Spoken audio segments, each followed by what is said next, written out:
তেল ছাড়া আলু পুরি অসম্ভব মনে হলেও এটাই কিন্তু একদম সত্যি। একদমই তেল ছাড়া খেতেও হয় এত মজার। আর তেঁতুলের চাটনির সাথে তো কোনো কথাই নেই। তাই আপনাদের জন্য তেঁতুলের চাটনিও খুবই সহজে কীভাবে তৈরি করে নেবেন সেই রেসিপিটাও শেয়ার করব। ফুলকো এই আলু পুরির সাথে খাওয়ার জন্য প্রথমেই আমরা তেঁতুলের চাটনি তৈরি করে নিচ্ছি। আমি প্রথমে একটা হাঁড়িতে নিয়ে নিচ্ছি পরিমাণ মতো কয়েকটি তেঁতুল, আর আমি এটা পানিতে কিছুক্ষণের জন্য ভিজিয়ে রেখেছিলাম। হাত দিয়ে একটু চটকিয়ে আমি এটা দিয়ে দিচ্ছি। আপনি যদি চান যে সসের মতো তৈরি করে নেবেন, তাহলে কিন্তু এই তেঁতুলের কাঠটা একটা ছাঁকনি দিয়ে ছেঁকে নেবেন। আমি যেহেতু চাটনি তৈরি করছি তাই আর ছেঁকে নিচ্ছি না, কয়েক কোয়া বিচিও সাথে আছে। এবারে আমি এর মধ্যে 1 কাপ পরিমাণে পানি দিয়ে দিচ্ছি। আপনি এই সেম রেসিপি ফলো করে সসও তৈরি করতে পারেন তেঁতুলের, সেক্ষেত্রে পানির পরিমাণটা আরেকটু বাড়িয়ে দিবেন। এবার আমি 2 টেবিল চামচ কর্নফ্লাওয়ার দিলাম। তবে আপনারা যদি ভাবছেন যে কর্নফ্লাওয়ার ছাড়া হবে না, তা কিন্তু মোটেও নয়। কর্নফ্লাওয়ার পরিবর্তে আটা বা ময়দাও দেওয়া যাবে। স্বাদ মতো দিচ্ছি লবণ আর চিনি। চিনি এবং লবণের পরিমাণটা আমি বলছি না, আপনারা আপনাদের স্বাদ মতো দিবেন। আর আমি এখানে চিলি ফ্লেক্স দিয়েছি, এটাও প্রয়োজন মতো।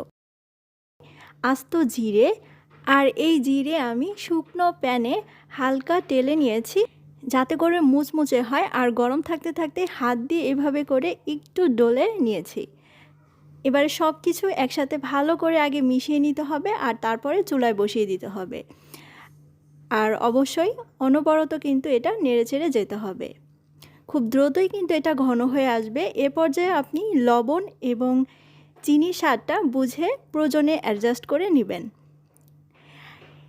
আমি এরকম ঘন থাকতে থাকতে এটা নামিয়ে নিচ্ছি। এটা কিন্তু ঠান্ডা হলে আরও অনেকটা ঘন হয়ে যাবে। আমাদের এই তেঁতুলের চাটনি কিন্তু একদমই রেডি। এখানে আমি নিয়েছি বড় সাইজের একটা আলু, আর এই আলুটা আমি সেদ্ধ করে খোসা ছাড়িয়ে ভালো করে ভর্তা করে নিয়েছি। ঝালের টেস্ট বুঝে দিলাম চিলি ফ্লেক্স, আর এখানে আমি মিডিয়াম সাইজের একটা পেঁয়াজ হালকা তেলে ভেজে নিয়েছি। 1 প্যাকেট ম্যাগি ম্যাজিক মশলা দিয়ে দিলাম। এবারে হাত দিয়ে একটু ভালো করে মিশিয়ে নিব সব কিছু। যদি প্রয়োজন হয় লবণ দিবেন, আমার এখানে মনে হচ্ছে আর লবণের প্রয়োজন নেই। এটা আমি এক সাইডে রেখে দিচ্ছি। এবার আমি আর একটা বাটিতে নিয়ে নিচ্ছি প্রথমে 1 কাপ পরিমাণে ময়দা বা আটা যে কোনো একটা নিলেই কিন্তু হবে। স্বাদ মতো লবণ, আর দিয়ে দিচ্ছি 1 চা চামচ চিনি। আমি এখানে দিচ্ছি 1/4 চা চামচ, অর্থাৎ 1 চা চামচের 4 ভাগের 1 ভাগ বেকিং সোডা। এটা দিলে কি হবে, তেলে ভাজা ছাড়াও কিন্তু এই নাস্তাগুলো অনেক বেশি ফুলকো হবে। আমি এখন পরিমাণ মতো পানি অ্যাড করে দিচ্ছি অল্প অল্প করে। এই খামিরটা খুব বেশি নরম হবে না, আবার কিন্তু শক্ত হবে না।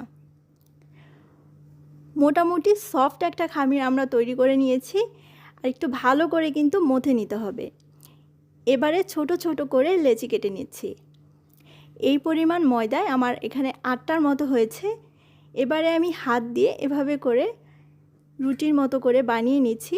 আপনি চাইলে কিন্তু বেলেও নিতে পারেন। ভিতরে আলুর পুর দিয়ে দিলাম। এবারে মুখটা ভালো করে বন্ধ করে দিতে হবে।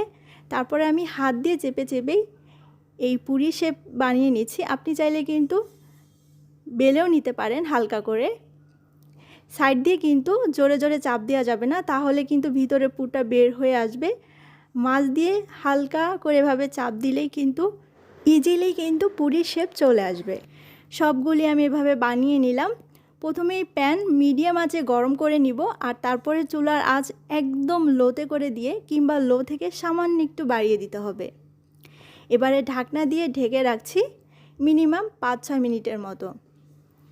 5-6 মিনিট পরে দেখা যাবে যে এটা কিন্তু ফুলে গেছে খুব সুন্দরভাবে। আপনারা দেখে বুঝতে পারছেন কিনা আমি জানি না। পুরি তেলের মধ্যে দিলে ঠিক যেমন ফুলে তেমনই কিন্তু খুব সুন্দরভাবে ফুলেছে। এবারে উল্টে দিব।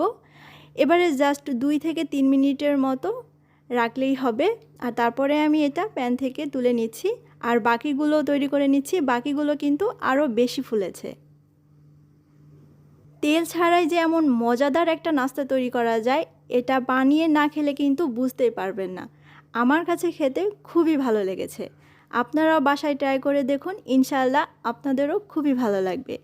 আজকের রেসিপি পছন্দ হলে প্লিজ একটা লাইক দিবেন। সবাই অনেক বেশি ভালো থাকবেন এবং সুস্থ থাকবেন। আসসালামু আলাইকুম।